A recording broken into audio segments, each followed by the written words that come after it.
Yeah.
All of the things. Welcome to the Tampa Bay Breakfast Club. I'm your brother John. And I'm Qiana. And I am the one and only Mr. Edmond. This program is being brought to you as part of the New Image Project of the Community Development and Training Center, aka CDAC. See that? We'd like to thank y'all for tuning in and helping us to redefine what's smart is. The new Giggy Gangster. Baby. And if you don't know, Now you know. No. Shout out to the intellectual gangster, man. Yeah, I guess, yes. He got a really good post, inspiring post about his sons getting their voter registration. Bruh, Yeah. intellectual gangsterism at its finest. That's what I said on there because Yeah. honestly, bro, like a Mac is a ultra genius. Like I think I'm a genius. Yeah. Right? I swear I'm a genius. So me too. so Mac is a mother boy. Mac is a boy. Mac is an ultra super like he's yeah, it's uncharted. yeah, He's it really, in uncharted territory. he really is. And then if you know anything about Mac is in him, uncharted and territory. he knows stuff that you be like, why you know that? Bro, it's so raw. So I said the same. Maybe like 3-4 languages. I'm working on my third language because I speak hood and English. So my third language is gonna be Spanish. Okay. I'm gonna mix Spanish and hood and make a new dialect. But back to Mac. Yeah, Spanglish. Shout out to Jenny. But hold on, let me get because I gotta say this. I said a quote from where I found out it was Medgar Evers. I got it from a Tupac song, right? And it said, "A coward dies 1,000 deaths. A soldier dies but once." And that was what Medgar Evers told the people who was trying to assassinate them when they called him on the phone with I had to tag down in. Go ahead. With the hit call. They called him with the hit call. You gonna die, I'm gonna kill you. He said a coward dies 1,000 deaths. A soldier dies once. Yeah. Man, I love this, man. No, Big outside the dining. You gotta give a bitch because people don't need. Not only is he a real professor, Real professor. right? He can get into the archive. There's not too many people that can apply to go and get archive information. He can do that. Listen, this he is done real been. talk. I'm just kind of going out. No, He that's done real been talk. my personal trainer. Yep. right? Right. I didn't know that. Yeah, and he left me too. Yeah. Because you was playing. No, let me tell Because you. you was playing. No, I was. And he ain't here to play. No, he's not here to play. And then, like, he's really on time. Yeah. Oh, I know. We know. He's really on time. And I learned that from him. So if I keep it 1,000, I've been trying to be way more punctual due to some of the influence that Matt put on me when he was on the show. Right. You know what I'm saying? And it helped a little bit. I'm a little better than I've been. I'm a little better than I've been. Listen, I used to come when I want to come. And if I don't want to come. We had a captain, we was all in the mosque, but we had a captain, Captain Samuel, he used to say, if I get there before you can't come in talking about being late. Like, you can't be on these rants about be on time. If I'm here before you, like you got to model it. You got to model it. Want to talk about people being on time? Then you need to be the first one. No, I put that in the. I tell you, I put that in the grant. I put that in it. Yeah. But it's modeling. No, you know what I'm saying. You model it, and then that's how you train it, and then you model it and say, "Hey, I can't teach you to do this if I ain't doing it." Yeah. That's like a training or teaching rule in real teacherdom. So but no. So Donnie, I just kind of going teaching them. So just kind of since we done tag to men too, I just want to finish. So personal trainer. Yeah. He's a security guard. Like he keep that wapple. No, he ain't going nowhere. Keep that wapple. And and honestly, he does martial arts. Yes. He does. He is. He also teach defense classes. This is phenom. This is savant and phenom level, right? A lot of blacks don't get called savants. I feel I'm a savant, right? I do. I honestly do, and I got a track record that proves that I'm a savant, right? But really, Mac is the real savant. So I'm a savant in my mind. That's why you laugh. Hey, I'm a savant in my mind. But Mac is like a real expert in multiple fields. See, in the saying that a jack of all trades is a master of none, but he's better than a master of none. But he the one who tell you too that it's better. The second part, like, because they don't want you to do it. He say, but you better than somebody who don't have nothing. Like that. Yeah, that's my paraphrase. But you remix. But we give them flowers. But I want to do this. Go ahead. The Tampa Bay Breakfast Club is an independently produced program. The views, opinions, and statements expressed by hosts, guests, and callers are their own and do not necessarily reflect the views, positions, and policies of KFS Radio, 99 Jams, and ownership, management, affiliate, sponsors, or partners. There we go, y'all. Yeah, it's us. It's all us. All us. Right. It is. How was y'all weekend? What you did? The Books and Beyond. Oh God! I don't know what I did this weekend, but I'm glad I did it with you. Yeah.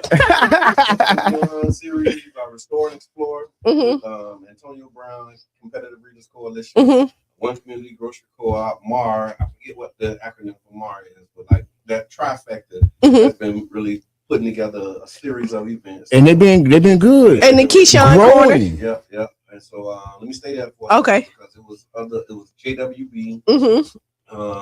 With the Turbo Babies thing, Hippie was there. They had the fathers group, the fatherhood collaborative. I got my grandbaby's son. Yeah. And that was the thing that's why I want to stay there. Okay, go ahead. Because my daughter came. She just had the twins, and she was talking about how just the resources that she got. Because she really like one of them moms. Like, you give her the stuff, she gonna use the stuff. Yeah, you know what I'm saying. And so she was talking about the thing that they gave her for Turbo Babies and how they were able to show her some tools and some tips on how she could, like really work with the twins. Hippie was there. Hippie does babies, I think, like infants 2 to 4 years old. Okay. And so like the resources that she was able to get. Black Voters Matter. Shout out to Gabby. She was in the building. And she was really talking about this early voting site work with. We'll announce that and talk about that in a little bit. But it was just cooking demonstrations was being done. It was it was just like a very well done event. Like the whole Restore and Explore, the yoga. It was just good. So shout out to competitive readers and all the great work that they're doing. And then Keyshawn's Corner. Okay. Yeah, Keyshawn's Corner was another one. Mr. Edmond was over there for the Yes, it was amazing. It was an amazing event, man. Yes, well intended. Well organized, right? Yeah. They had it going good, man. I think that it's important that we start talking to the youth. I think that's why that was important. They had the mental health professionals, so it was like a panel, and it was a conversation. You know, one of the young brothers opened up in like a spoken word type monologue type thing. It was fire.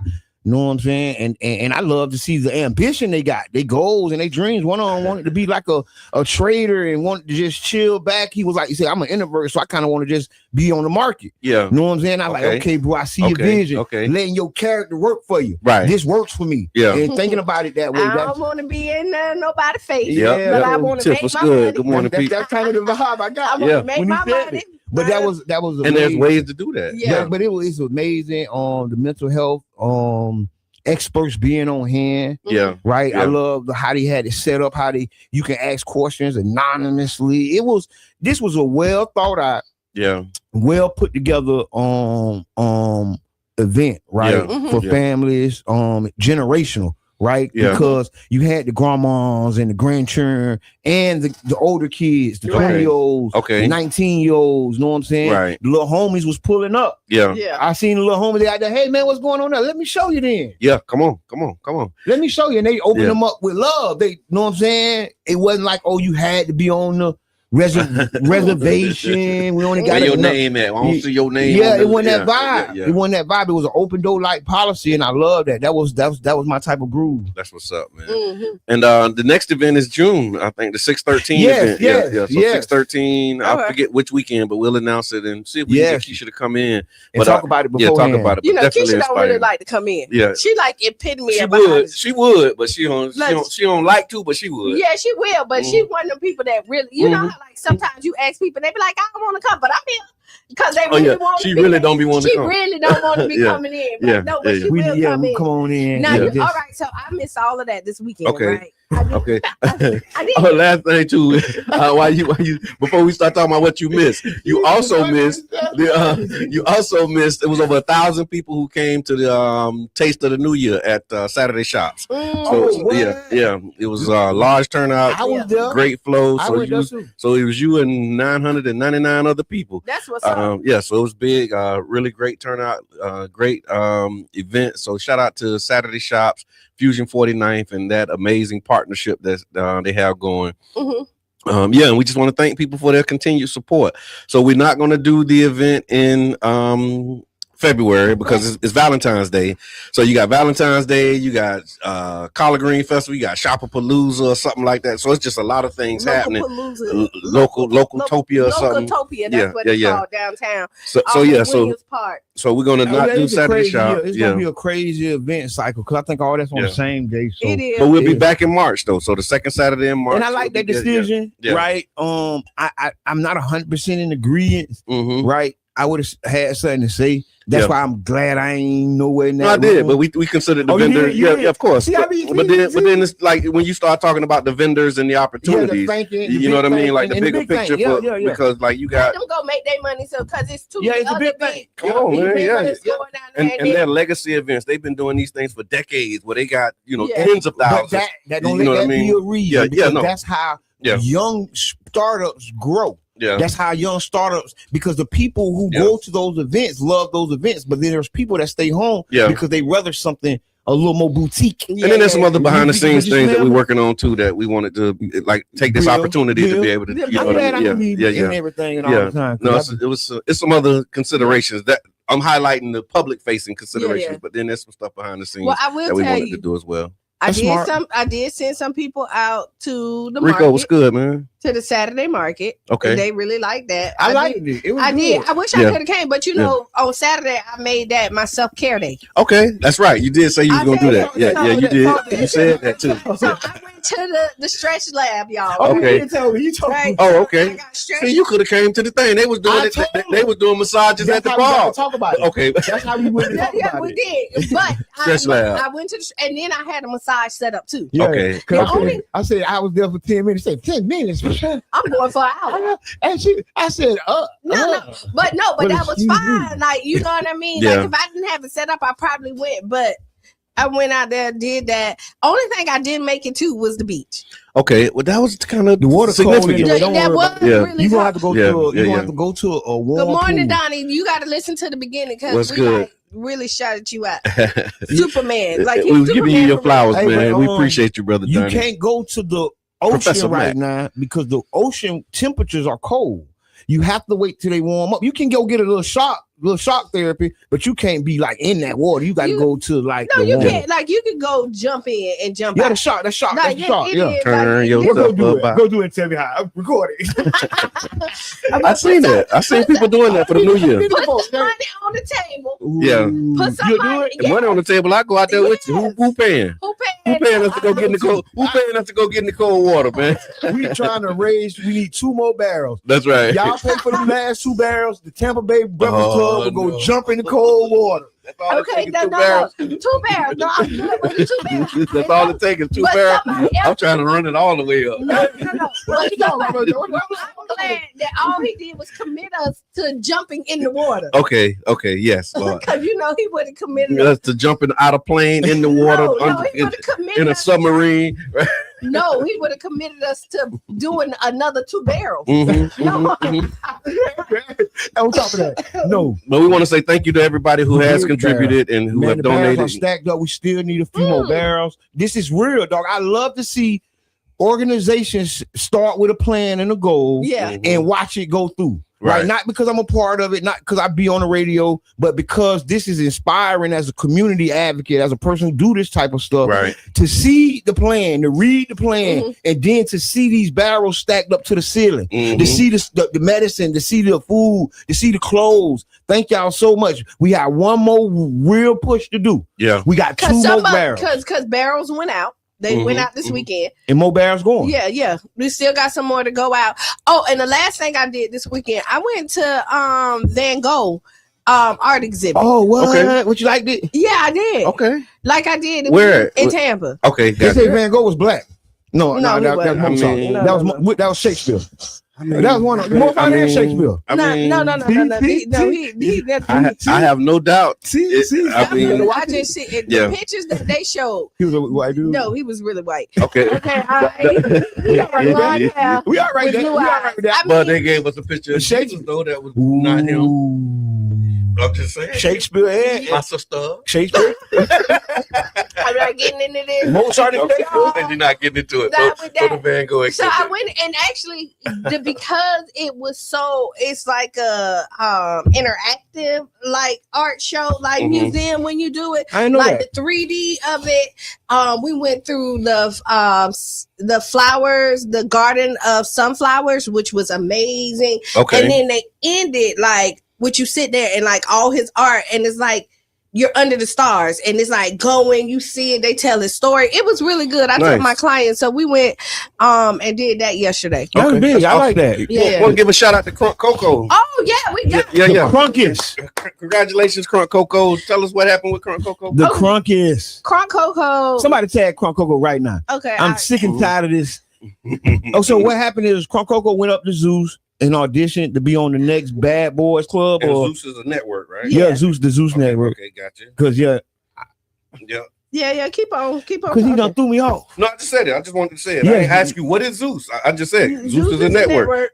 Oh, you got In this, it. in this context, Yeah. it's a network in this context. Okay. So Bad morning, Boys is Charles. the club where they be like it's a reality They show. bad boys. In his reality show. So big shouts out to Crunk Coco for winning. Last year he went viral. Yeah. He went stupid viral at his audition. He didn't make the cut, but his fans, Him, you know what? Crunk Coco is like. And the Crunkers. He's like nonstop. And if you don't know who Crunk Coco is, I don't know where you been. Because he's like, he put the V in viral. He went viral before anybody. Before viral was a thing. Before viral was a thing. I didn't know that. He kicked off the viral movement. Yeah. And you know, he had an amazing filmmaker that was actually recording those too, right? You know the person who was recording those videos when he was going viral? Mr. Edmond. The one and only. So shout out to you, Mr. Edmond, for being able to hold the camera and say, "Hey, man, go." The picture of the model, right? Yeah. That's why you don't. But that's important though. But that's why you don't see the photographer. Because that person is behind the camera. You don't know who took that picture that you love. But we know who took it. He had a couple of viral moments. Like he big. Yeah. Big. He was going from high school. He went. He took Cristal song. Right. Who you finna try? Who you finna try? Who you finna try? Me. I love that song. And basically Cristal kind of like gifted that. Like that's you now. Like kind of. You know I bet it ain't me. Because he made it so big. But I don't know. Like Crunk is always the same. Like consistent. Absolutely. He show love.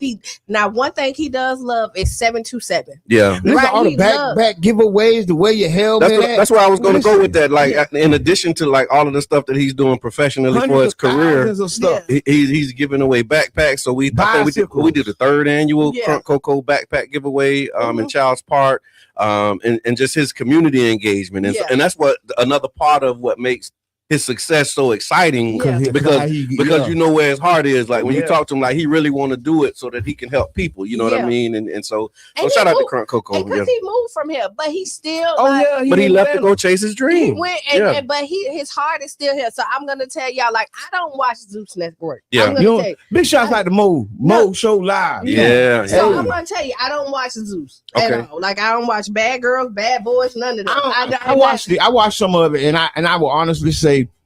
Is entertainment. Okay. It is. So, but I'm gonna watch. If you into that kind of entertainment, if you in there, but I don't watch Love and Hip Hop. Like I don't. You ain't watch Love and Hip Hop? I don't watch. Not with Jim Jones. Back then, but I just don't watch none of that now. Yeah. You know what I mean? No more. No. But I will tell you because Crunk is on there, and it's a lot of times. I don't watch it too. It's a lot of stuff I don't watch. But if Crunk texts me or call me, because he's funny, he be like, "Mama." I don't watch it.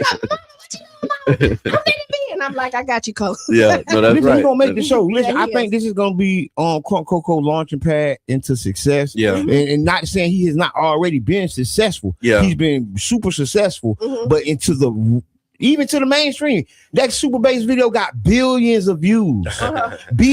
Like it got hundreds of millions here, hundreds of millions there. Thank you for putting that in the chat, Tiffany. I think it might speak to the audience too, right? She says, "My daughter love all the Zeus drama-filled shows." I told you entertainment.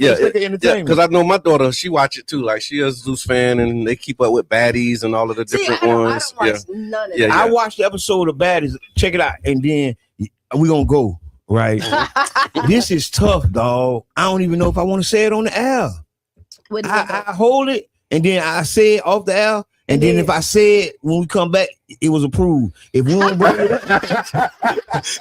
if we don't get approval, if it ain't approved, we just gonna move on, and y'all ain't gonna even know I said this. Social intelligence is the word of the day, the second word of the day. And so also just when we talk about the culture, I got news. I saw an article. It was on the Power Broker magazine. Shout out to the Power Broker. They actually doing a 20-year reboot. And so congratulations to the Power Broker magazine and the Power Broker team. But this article I saw on their page was about legendary hip hop journalist and editor, media executive James Bernard. Y'all wonder who that is? Yeah, tell us who that is. Thank you. He's the founding editor and force behind the Source magazine and co-founder of XXL magazine, and he recently passed. Bernard is widely recognized as one of the architects who helped transform hip-hop journalism into a respected cultural force. He played a pivotal role in shaping how the genre was covered and understood during its ascent from an underground movement into a global phenom. In 1988, Bernard was one of 4 Harvard students, along with David Mays, Jonathan Schechter, and Ed Young. Then they created the Source magazine. At first, it was a newsletter, and then it started with a detailed article called "How a group of journalists turned hip hop into a literary movement. And the story, you can read the full story in his bio on the grill, but I wanted to give him a shout out and also just acknowledge that when you see us tagging One Love magazine, man, that's another part of that tradition. You know what I mean? And how you do it, One Love magazine, Source magazine, XXL. And so we have a national treasure in that space that has recently transitioned. So man, want to acknowledge that, man, because if we don't tell our stories, then the stories won't get told, or they that's the important part. Or they change the narrative. Yeah, that's the important part, man. All right, Charlie, I got you. Because One Love is definitely a mixture of the Weekly Challenger and the Source. Yeah, absolutely. All right, we got 3 minutes before the break. What's on your mind, y'all? Do we have a Would You Rather? Would you rather? And I just put the link for the for that in the chat as well, so that you can. Charlie Funk asked for the link, man. Yeah. And we definitely want to continue to give a shout out to everybody. Charlie Funk said we need to be on Twitch. Okay. It is a medium that we need to touch on. I told him, I got a Twitch page. You got a Twitch? Yeah, I got a Twitch. Well, let's switch up. I got a Twitch. Let's switch out. Twitch up, Twitch out, and Twitch on, my brother. Another thing, since we got the 3 minutes real quick. The 3rd annual Economic Youth Convention is coming up. Okay. Is that Dally Boy? Yeah. Okay. Saturday, Yeah. I'm so January 31st from 3 to 5. Okay. You can participants are ages 11 to 17, and it's at Enoch Davis Center. If y'all never been, it's such a great event. The right? Real Youth Alliance, right? Right, it is. Okay. And so what they do, they give them financial literacy. They follow them throughout. They have camps all year long, but this is the convention part of it. And they give them like a booklet, and they make sure that they are all set for financial literacy. If you want to sponsor, I say hit Dally or Consuela up. I can send the flyer and put it on the okay. And I think we might have had it. I'll double check and then we'll add it to our reel, because that's some real, no pun intended, real things that they're doing, and definitely appreciate really the work that they're doing. And so while we got a minute to do an announcement, I'll do this. So there's a town hall that's coming up as well that's demanding early voting access in South St. Pete. It's called No Early Voting Site, No Silence. South St. Petersburg residents are calling for what we deserve, an early voting site in our community. Despite our votes, our voices, our turnout, the supervisor of elections has refused to designate an early voting site in South St. Pete. This town hall is about accountability, access, and action. It's happening Saturday, January 31st, 11 a.m. to 1 at Dominion Worship Center. That's 4034 12th Avenue South. Lunch will be provided, and the town hall will cover why South St. Pete needs an early voting site, how this decision impacts Black, working class, and senior voters, what residents can do to demand fair access, and community voices, questions, and next steps. No site, no silence, and that's being brought to you by the Black Voters Matter and others that are part of that coalition. So y'all come on out, man. It's a lot of opportunities to get engaged. Okay. Yeah. Right. So we're going to be back 7 minutes after the hour. And I want to say good morning to my auntie Debbie. I see you. Thank you for being here. Thank you for tuning in. We're going to turn up for her 70th birthday too. Coming up in March. Yeah. I ain't gonna. I say something. What I was finna say, I'll say it off the air. Yeah, you can't. Look. I'll add it to the list of things that need to be approved on the break. Yeah. And if it's approved, we'll say it when we come back. But definitely thank y'all for tuning in. This is an opportunity for you to tag your friends, tell them that we here, and we got a lot to cover when we get back from this break. So it's Motivational Monday. It is. So we'll be shouting people out and all that other great stuff. So tag a friend, tell a friend. We'll be back 7 minutes after the hour. Yeah. Hello, I'm Gabe Ortiz, and this is WEDU Arts Plus. Based out of St. Pete, the Tampa Bay Breakfast Club is a morning radio show about hip-hop life and urban culture. Meet the hosts who inform and empower their listeners.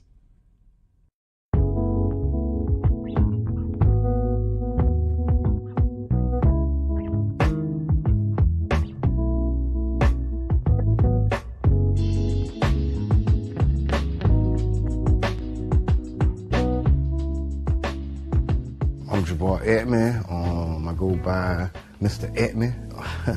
My role, I'm a host and I'm co-founder. My name is Brother John Muhammad, Your Brother John, yourbrotherjohn.com. and my role on the Tampa Bay Breakfast Club is host or co-host. I just go by Qiana. Sometimes you may hear the guys call me Q. I may say Q just depending on my personality that day. And I'm the female of the crew. All right? I think I keep balance when you look at the Tampa Bay Breakfast Club. So that's my role. And I'm Bruce Moore Jr. A lot of people do know Bruce Moore Jr., obviously being born and raised here and going to school here, but there's many more people that know Reno. St. Pete is small, and so the good things and bad things that come with a small city, you know, everybody knowing each other, of course, would be one of the pluses. My neighbors were not only just my neighbors, they became my family. Trying to put that back now, like really getting back to a place where we know our neighbors and we look out for each other. It was a St. Pete that existed, you know, south of Central, and then there was another St. Pete that existed north of Central and downtown. It was a struggle then, and I think it's still, you know, somewhat a struggle for black people in the city of St. Pete. Even with every step of progress we make, it's still a struggle to, you know, implement that progress. Did y'all hear about the weed college, the first cannabis college in Orlando? Talk to him, Sean Soprano. No, yeah, I've been looking at it. This is serious, y'all. Over a year ago. If you got the charges, go and get the degrees, King. You got years of experience, man. It ain't like you come into a classroom with no data. Elon Musk said that a drug dealer knows how to manage and run a business better. I can't believe that. The real facts, man. I'm all about education. But what I'm saying is that we carry this industry on our backs. The way we started the Tampa Bay Breakfast Club, Jabbar approached me about what could we do, how can we do something together, and then an opportunity to promote Amendment 4. Amendment 4 is the, you know, voting rights restoration to returning citizens. We were able to negotiate a deal where we got like 30 minutes on the radio at 99 Jams to talk about, you know, Amendment 4 and other local, you know, policies.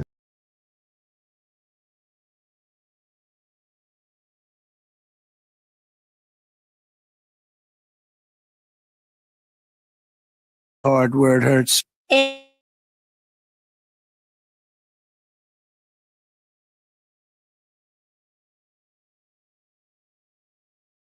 To returning citizens. We were able to negotiate a deal where we got like 30 minutes on the radio at 99 Jams to talk about, you know, Amendment 4 and other local, you know, policies and politics. Enjoyed it, so we started doing it on Sundays as like a podcast with, at the time, Janet Michelle. She was our co-host, and she, you know, filled that role until she moved. And then we had Carla Bristol, Carla B. She came in for a season. And then Reno was behind the scenes. He was always present because we did organizing together, so he'd come and hang out. And then the things that he was saying off camera was like, man, we might as well just have you on the show. The negative thoughts that you is thinking about right now, or any particular subject, y'all, just flip it. Turn problems into opportunities. Problems are opportunities, man. Big shouts out to Sean Soprano, man. Real deal, man. We on the jump board together right now. Just being around people and clearly always talking, I just felt like at least learn something. So as you see that you're not going to shut up, you can have substance to your conversation and not just be labeled somebody who just love to talk. Really being informative, looking to give the information that isn't readily available in our community. Multiple meteorologists can look at the same data and come up with a different forecast. And so now you take those models, take that data and say, okay, based upon all of that, Absolutely. you might be in between here and there, and that's my know I'm saying speech. Most recently, after Carla B, you know, transitioned out and went to do other things as well, Qiana, we invited Qiana. I've been working with the guys for a while outside of this, and they called me to interview. And when I came in to interview that Sunday, after the show, they was like, hey, you need to be a part of the show.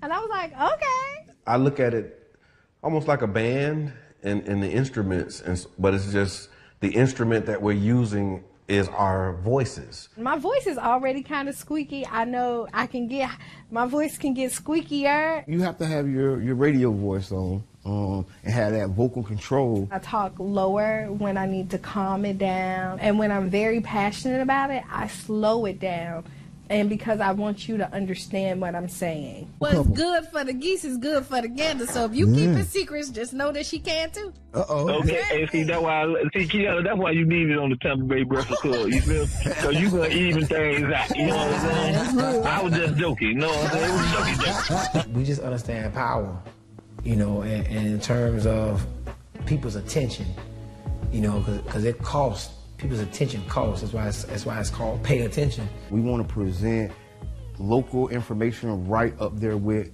you know, the trending topics. One thing that's a common denominator with all of us is that we're all passionate about our people. For me, what you take from me is that I'm real and I'm passionate about the growth of our people. The overall goal, I would say, is to have a more informed community.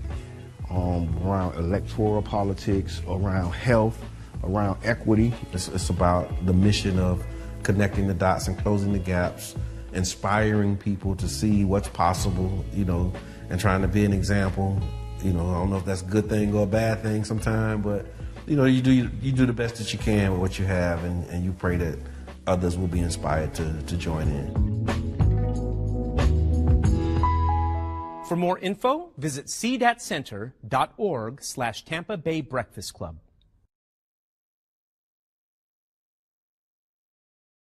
Good was fatally shot.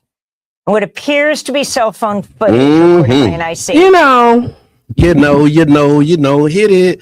Welcome back to the Tampa Bay Breakfast Club. I'm your brother John. this is Qiana. And I am the one and only Mr. Edmond. And this program is being brought to you as part of the New Image Project of the Community Development and Training Center, aka See That? See that? Yeah. And we like to thank y'all for tuning in, helping us to redefine what's cool, because smart is The new. Gangster. baby. And if you don't know, Now you know. And so we also want to let y'all know that the Tampa Bay Breakfast Club is an independently produced program. The views, opinions, and statements expressed by hosts, guests, or callers are our own and do not necessarily reflect the views, positions, or policies of Carefesta Radio, 99 Jams, its ownership, management, affiliates, sponsors, or partners. So thank y'all for tuning in. Would you rather? would you rather? Mhm. Would you rather carry the burden alone or risk disappointing by sharing it? Wait, what? Would you rather Carry the burden alone. or risk disappointment by sharing it? I take this one. This is the first one. Okay. Give me the burden. Put it on my back, and I'm gonna take it for the team. Let's go. I want to share. I don't want to share. And let me tell you why. Because then you're gonna risk being what they said. No, I'd rather risk the disappointment, but then you know what we in, and then we can work together as a team and get it done. Okay, well then hold on, I take it back. I already. Would you rather carry the burden alone or risk I'm trying to just I want to really take mine back. No, I want to take mine back. Or risk disappointment by sharing. I need a little clarification when you say risk disappointment by sharing. Like, you know, like you be like, oh, I can't pay the bill. Yeah, and we then, gotta pay it. And now your spouse looking like, you said you got this. But now you disappointed. Now So you we got a disappointed. 50-50. We got a 50-50. So that context. I mean, either way you want to, you know what I mean? So You got a you can- 50-50 then. Like you going so Cause now I showed this you song. out here, you like you know that you ain't paid your mortgage the last 2 months, right? Yeah. And now you out here like really trying to get it done. and now they like, why you out all night? Because I'm trying to get it done. Yeah, but you don't say nothing to nobody.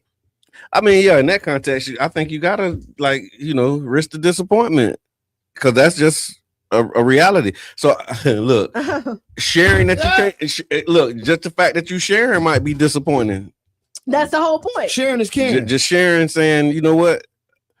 Okay, so when you share, that's when the disappointment happened. When you say, okay, I thought I had it, but I really ain't got it. And that's sharing. Or just carry the burden and just like struggle with it. The sharing ruined many of relationships because people were in and is in reality or fictional reality that one person will shoulder it, right? And that's why my first answer was said I will, because I've accepted shouldering some stuff. Yeah. But then when you said what you said, I'm like, okay, I see that too, right? But so I gotta teach you to shoulder it while I'm shouldering though. I gotta show you, like we we're just talking about, I gotta be the model.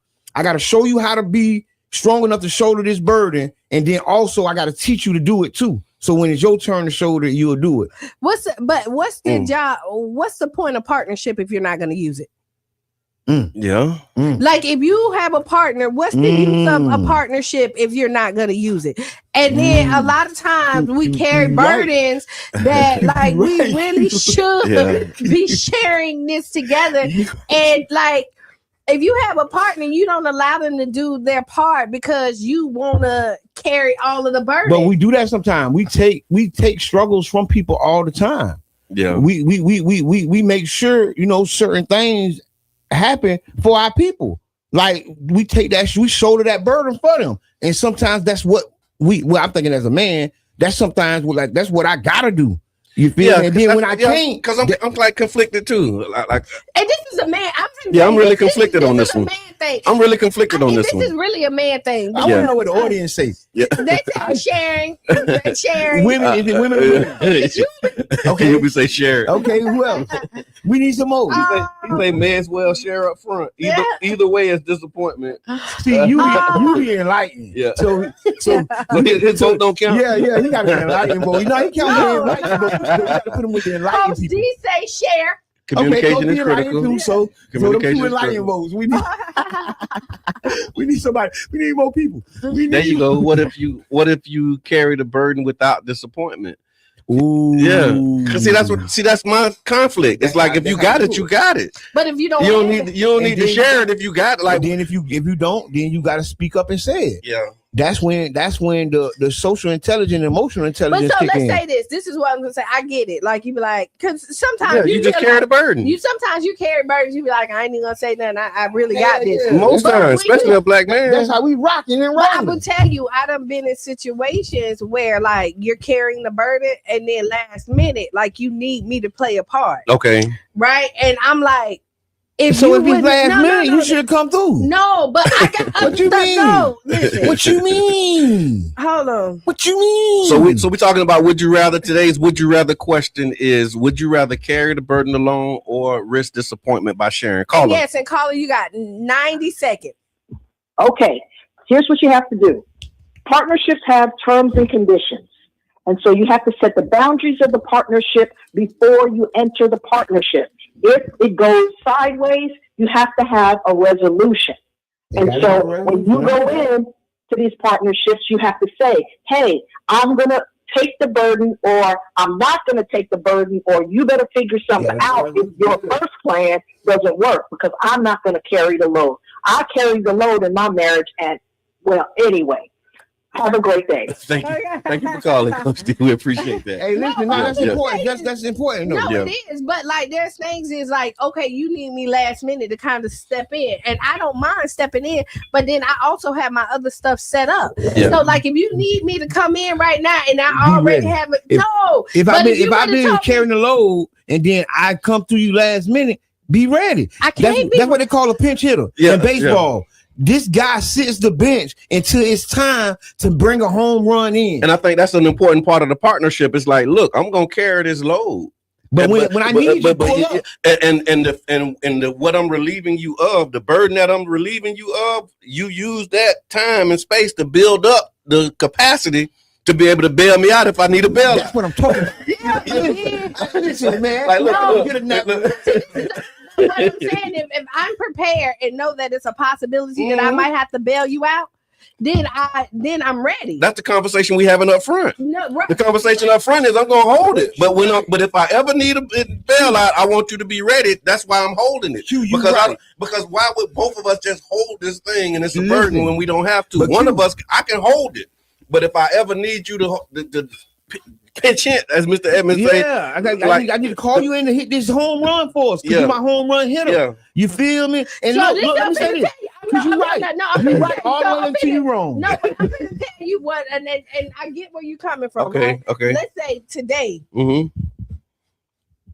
Listen, I really need you to go do this, right? Yeah. My mama already scheduled me that she need me, and I done already committed to her. Okay. Right, and this is important, and I'm in the middle of doing this with her. And you get that call. And then you get that call. And now you knew that you needed. Like you've been setting this up. Oh, well, that ain't a burden. That's just bad planning. That's just poor planning.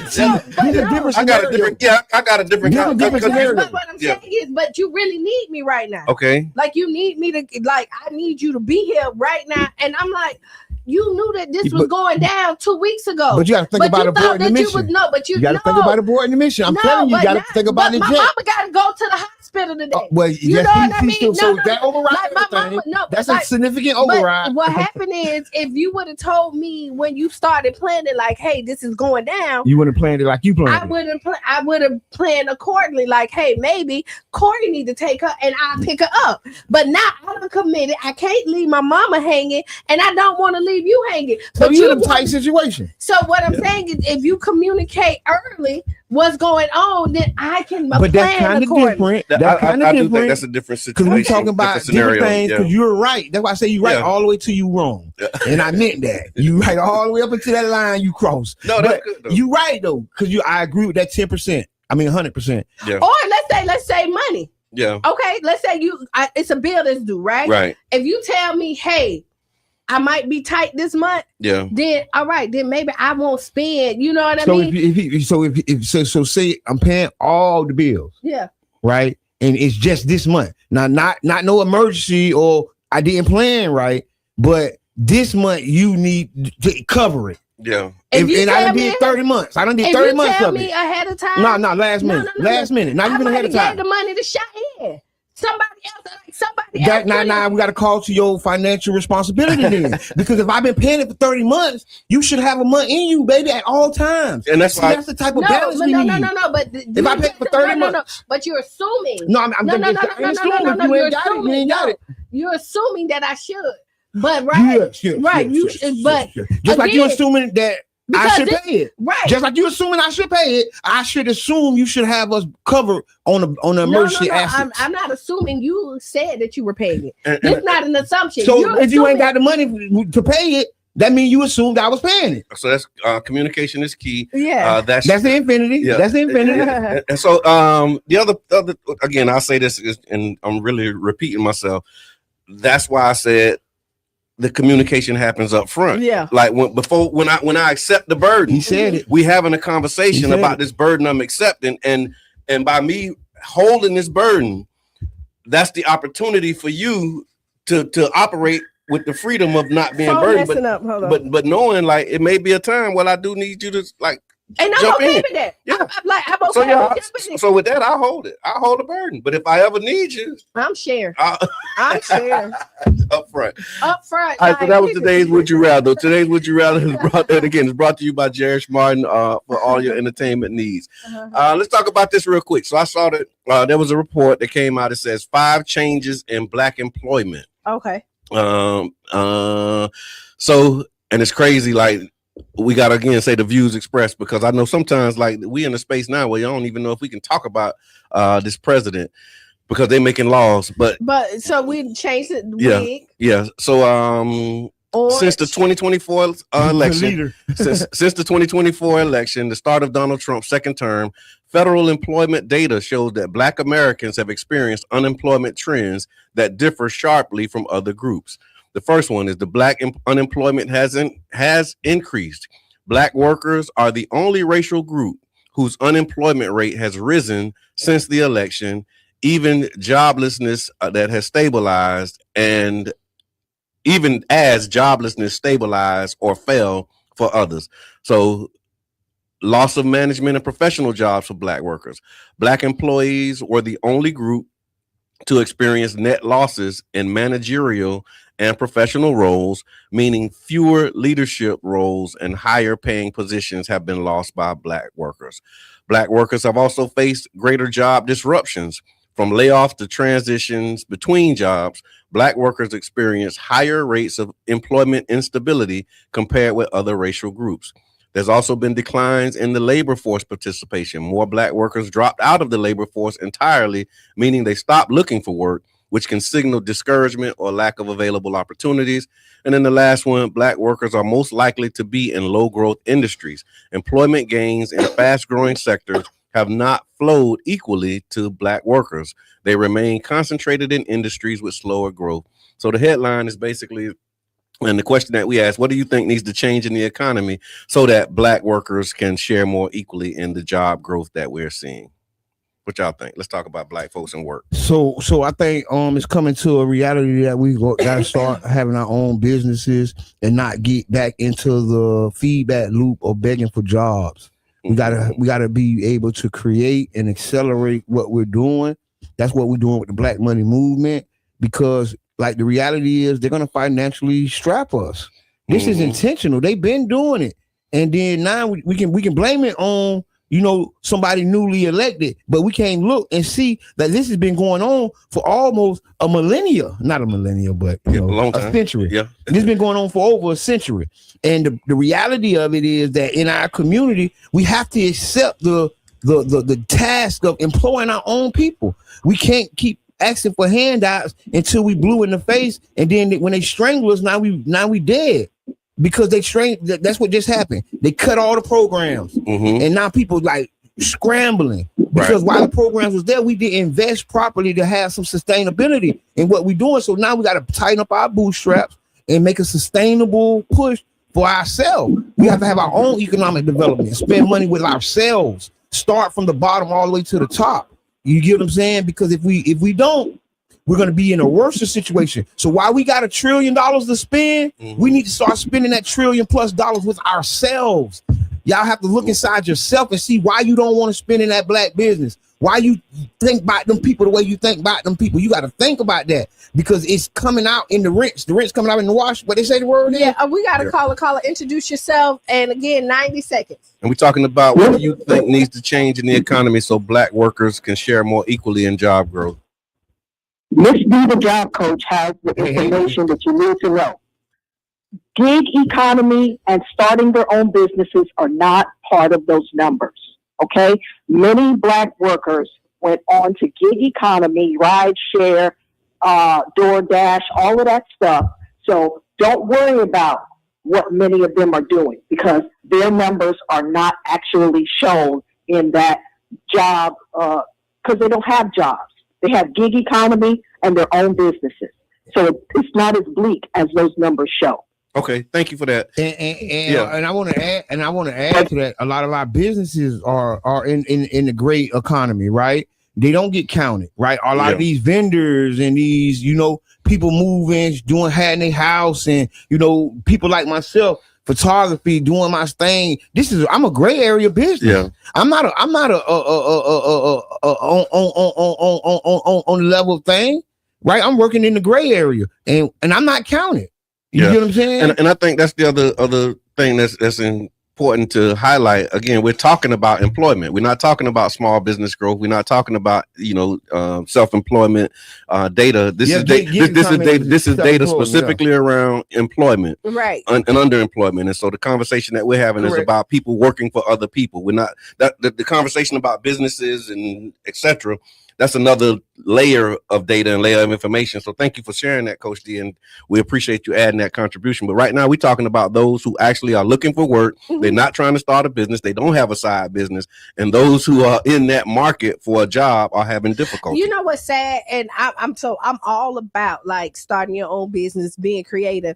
But if you want to be a regular worker or you want to get a 9-to-5, you should be able to get that. And why do we have to shoulder the burden to be creative to pay for our bills and provide for our families when there is jobs that's already hiring? We shouldn't have to do that, especially when we qualify. Right. And that's the other piece of it, right? When we talk about businesses, this is the other part of it, because the question is what do you think needs to change in the economy? That's when I think the Black Money Movement conversations come up. When we talk about changes in the economy, is looking at our habits, our spending patterns, and also the way we frame our businesses. Like when we start a business, are we starting that business to create 10 jobs, 12 jobs, 15 jobs, or are we just trying to employ our families first, right? Because when we say we always equate Black businesses with small businesses, but why we can't just say we're gonna start a black business, period, and then the goal of that business is to grow to have 50 or more jobs. But see, I think that's just the finer details, right? And a lot of people, like, their vision is to start with helping their family, right, and make some jobs for their family.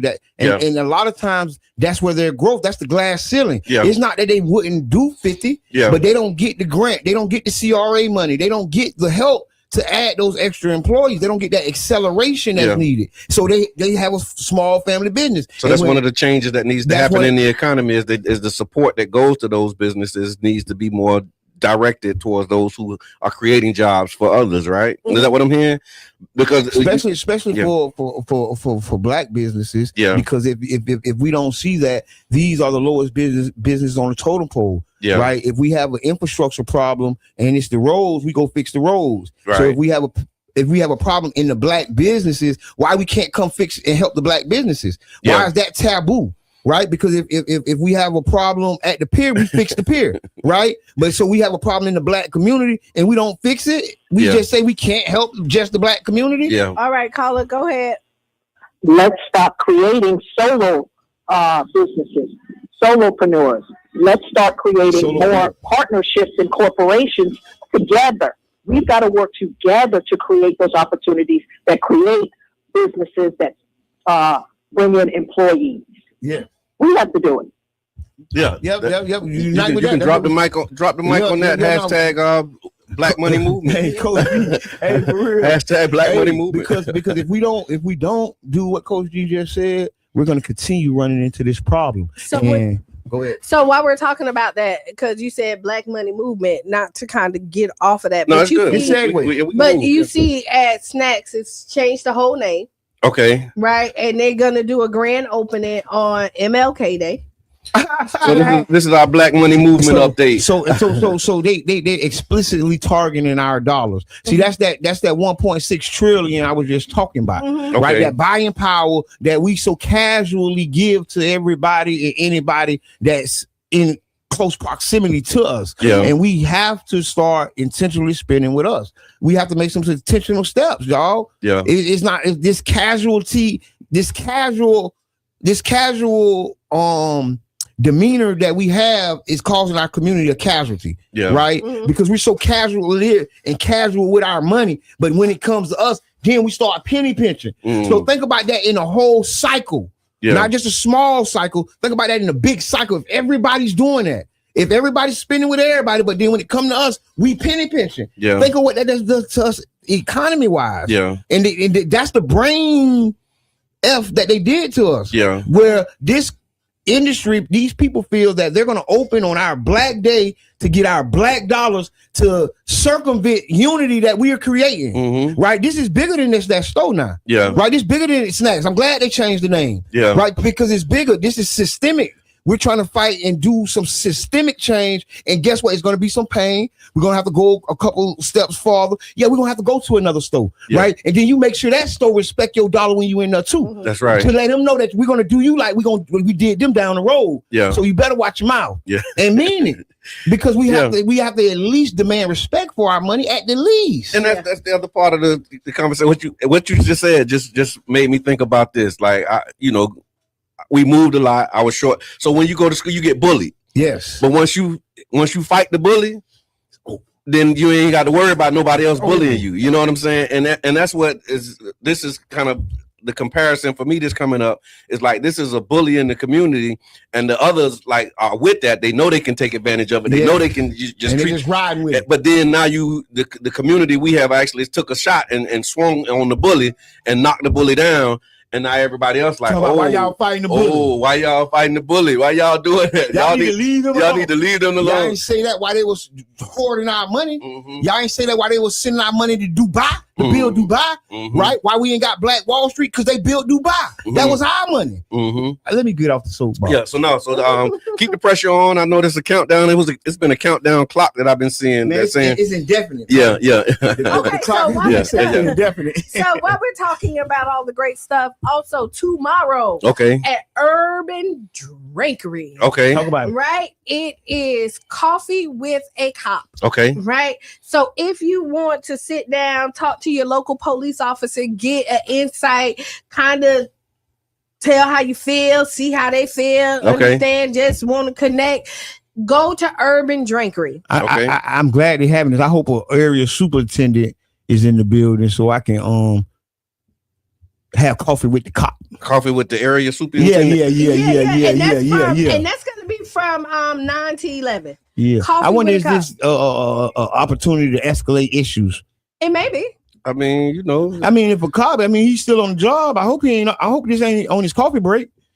You doing his coffee break? I hope this ain't coffee with the So the purpose and objectives of the coffee with the cop. Let's find out what's happening. For 2 hours. What time? Does it have a time? It's from 9 to 11. From 9 to 11, y'all pull up. So just continuing with the economic theme, I saw that President Trump has proposed a ban on Wall Street buying single-family homes. President Donald Trump announced plans to ban large Wall Street firms and institutional investors from buying single-family homes, arguing that such corporate purchases have driven up housing prices and made home ownership harder for everyday Americans. So what y'all think, man? Does banning big investors from buying homes actually help everyday buyers, or does the housing crisis need a different solution, or all of the above? I like the idea. Okay.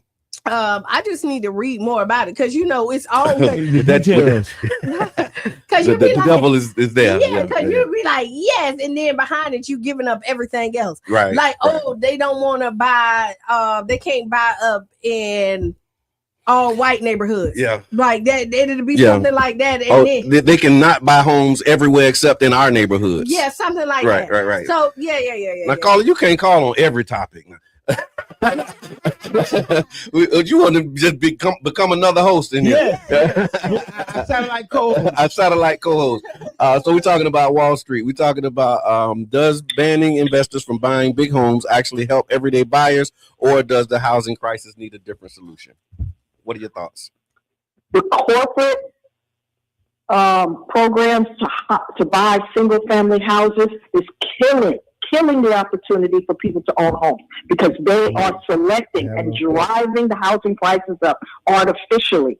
So yes, I'm so glad that he's putting a stop to that. And China has invested so much in these companies in America. You got to follow the dollar. Yep. Thank you very much. Hey, I say this thing. China and Russia and all these other countries, like the promised land is really the black community. Yeah. Right. When they talk about the promised land, they look for the opportunity to buy low and sell high. Yeah. And the places you maximize that just happens to be the lowest income communities. That's why this is what's happening in St. Pete is happening all over the world. And it is the Wall Street corporations, but it's also other corporations that's not necessarily Wall Street corporations. So the wording to me gives me pause. Right. Not the action. I think the action is welcome, but how it's worded so far is already giving me the hugest question mark in my mind because I know it leaves out a huge sector that's still buying up properties and it's not necessarily Wall Street investors per se. Yeah, and I want to bring that home to St. Pete. We did the 10-year check-in for the South St. Pete CRA. We released that in August of last year. And here's what the CRA report says on this topic.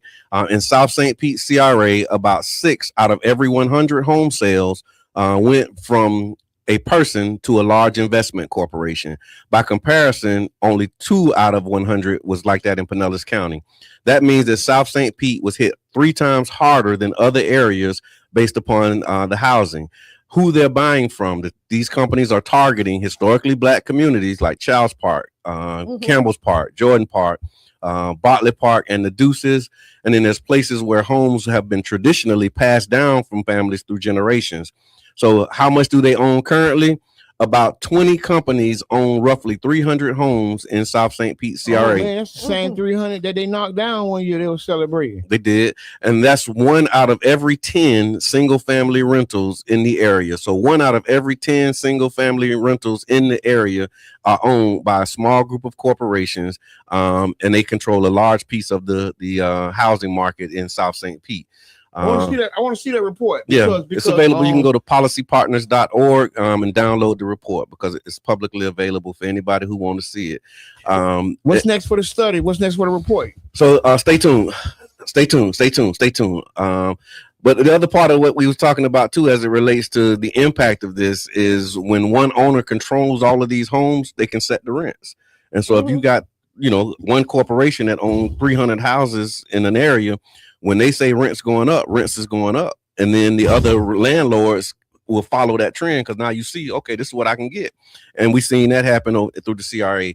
So 1 out of 10 is five large corporations. Yeah. So I say the rest of 2 or 3 is probably smaller corporations or smaller landlords. Yeah. So maybe only 3 out of 10 houses are actually owned by residents. Is it that dire in South St. Pete? That's why I asked for the because what I want to do is, because I know those big companies are the head target, but I also know that there's smaller operators in the field. So now that shrinks the actual single family home ownership by residents down to a drastically low number. Yeah, and they keep on calling you. And then the other part of that too is what happens, like when you sell it to a corporation, like that wealth is gone. They keep it in.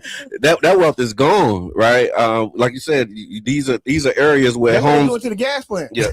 Hey, that's what they doing to the gas plant. They finna sell it to a corporation. So that's a great segue. Look at it straight to the face. So that's a great segue. Let's talk about it, Mr. Edmond. We want to talk about the gas plant and give us some updates on what's happening with the historic gas plant. Thank you, Brother John. Great segue. The gas plant redevelopment.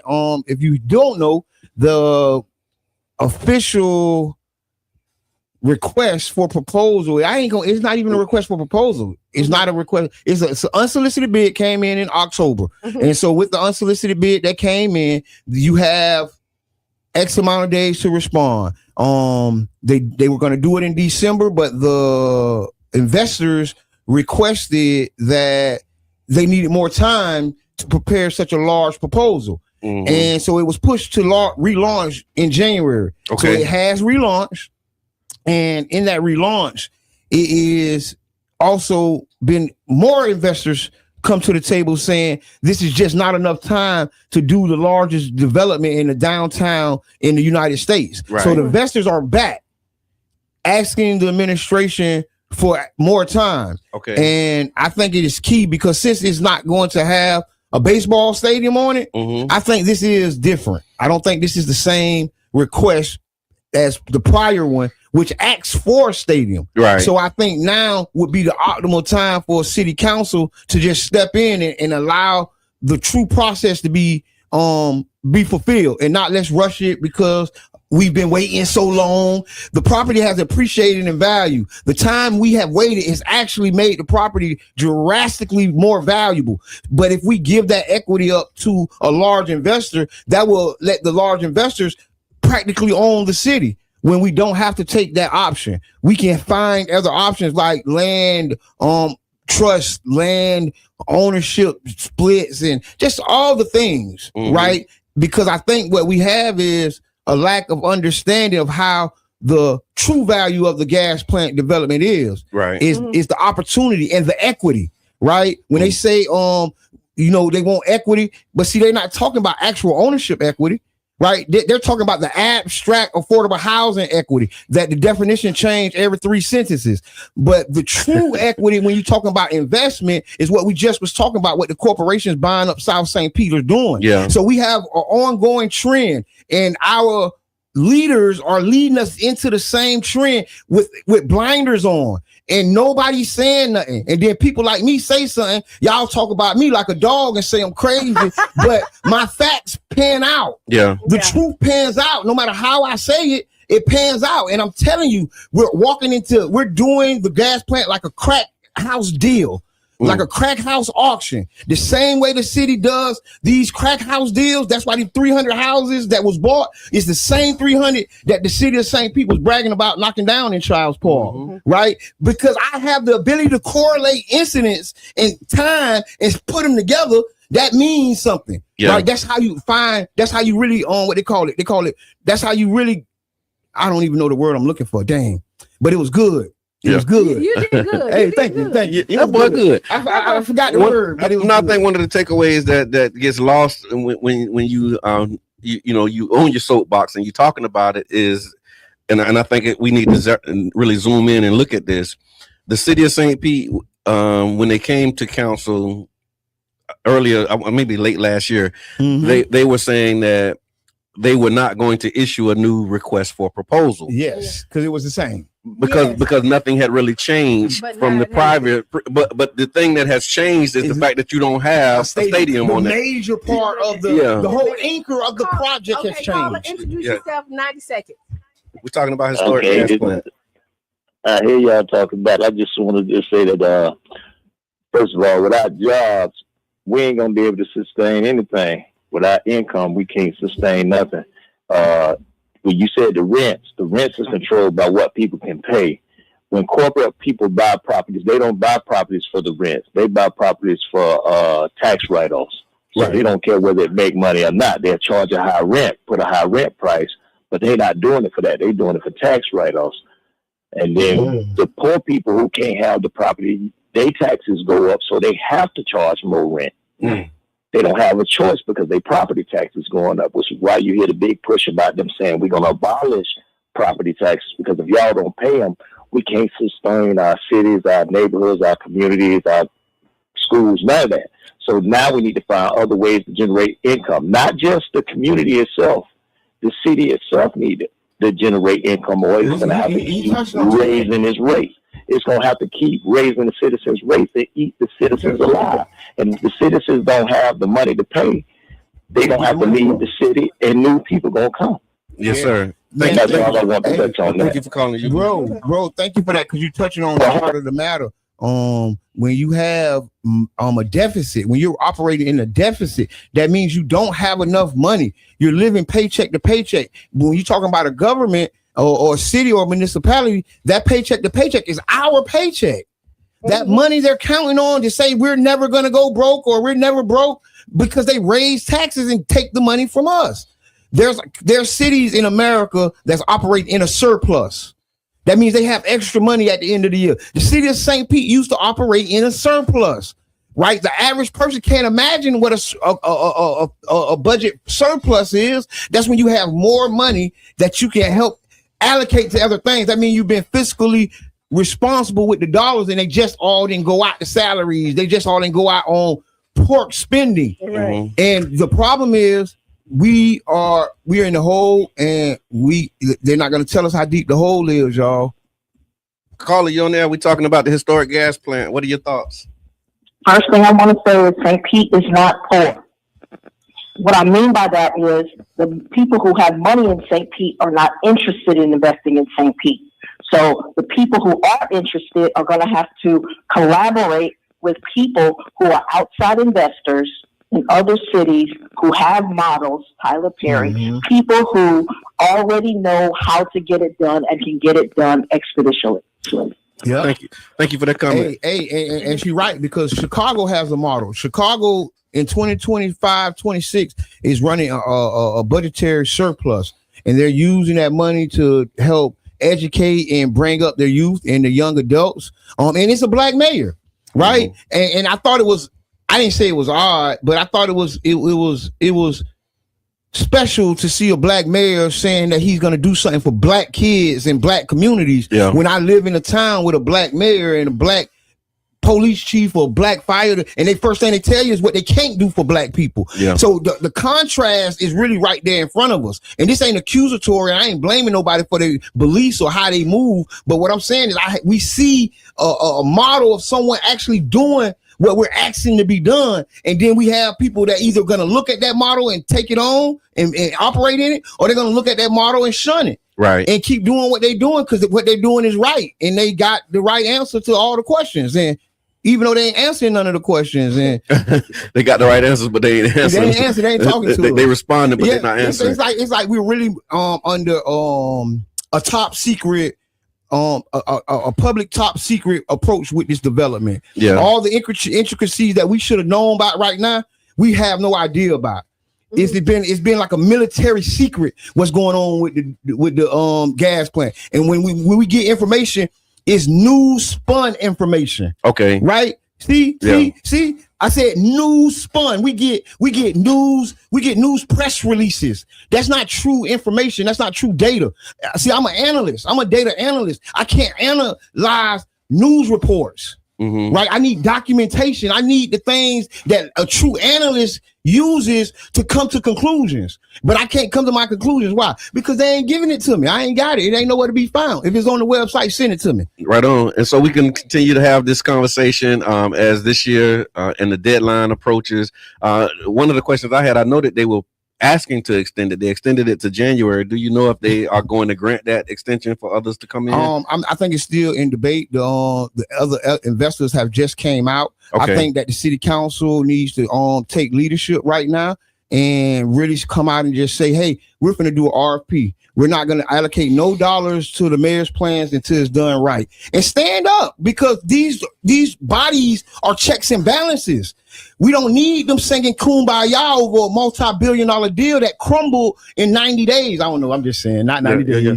See, because they're going to bash me in the head. Yeah. But we don't need everybody singing Kumbaya over a bad deal. We need the checks and balances in place for the future of this city, because I'm telling you, it's determined on that soil. That equity is all our futures, and y'all better take it serious. Right on. All right, so keep your eyes open. We're going to continue to talk about it. And you introduced a great topic that we're going to come back to. We could probably get into it on Wednesday now that the Florida legislative session has started. This question about property taxes and eliminating property taxes. That's another part of that conversation is how do you generate income, knowing what and I want to really have some data so that when we make this case, we can really talk about it really make it informed, because I saw that they were saying like 98% of the property tax dollars that the city of St. Pete get goes towards public safety, but we want to double click on that and see how they define public safety and a few other things. And so before we get into the conversation, our data analyst is going to get the data, and he's going to analyze the data for us, and we'll be able to have all of the facts so that we can present that information to you in an informed and respectable manner as a community that does not just speculate and hypothesize.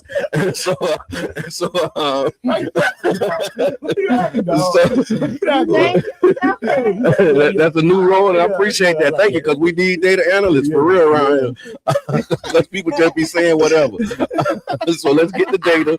We'll analyze the data, and we'll see what the impact of the property tax proposal will be on the city of St. Pete. Y'all want to do Ask Qiana? Yeah, let's go ahead. All right, so Ask Qiana. Ask Qiana is brought to you by the One Community Grocery Co-op, OCGC.coop, and we pushing like we never pushed before. And it's an amazing opportunity for you to become a founding member owner. Again, go to OCGC.coop.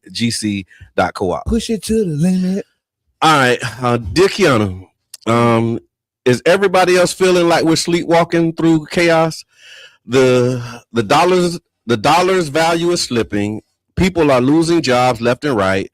Mental health crises are turning tragic, with people harming their own children. And on top of all of that, we've got midterm elections, a governor's race, and major decisions being made about our rights, money, and futures. But most people are locked in on celebrity gossip, beef, and distractions. How do we cut through the noise and help folks stay focused on what really matters? What are you doing to stay informed? Like, what do you do to stay informed and involved this year? Because silence and inaction are not options anymore. That's a good one. But I'm going to tell you what most people do. Well, not most, but some people. Because y'all know we don't subscribe to all. Right. When there's a lot of pressure and you don't want to deal with it, you go silent, you ignore, and you pray. Yeah. And just hope that you come out on the other end in good standing. That's not but that's what people do though. Like, and you'll see it, what you're saying, like, just trust in the Lord, it'll be all right. In the Lord, but you're not doing any work with it, and then you're paying attention to the gossip that's going on and all the stuff right there, because that is nothing that you can control at that point. And that's less stressful than thinking about, like, you might not have a job, you might can't pay your bills, you might have your rights taken away. And the thing is, you got to sit down and be real with yourself. Like, stuff is about to hit the fan. Yeah. And the only way that you stop it from hitting the fan is you got to buckle it down. Right. And you got to do some work with it. But people don't live in that world enough people don't live in that world to make sure that happens. Dang. And so the other part of that question is, how do we cut through the noise and help folks stay focused on what really matters? You need leaders. You need leaders that's going to lead you into the right direction. And then you need advocates to be out there talking to the people. You constantly got to knock on somebody's door. You constantly have to be the thorn on somebody's side. Somebody has to be there. You have to be the outlier to bring people in. So when your posts only get 2 likes, you still got to keep on posting. Yeah. Because every 2 likes add to somebody getting the knowledge with it. Because you can fall in with the masses and keep the stupidity going on, or you can be on the outside and still just beat it down.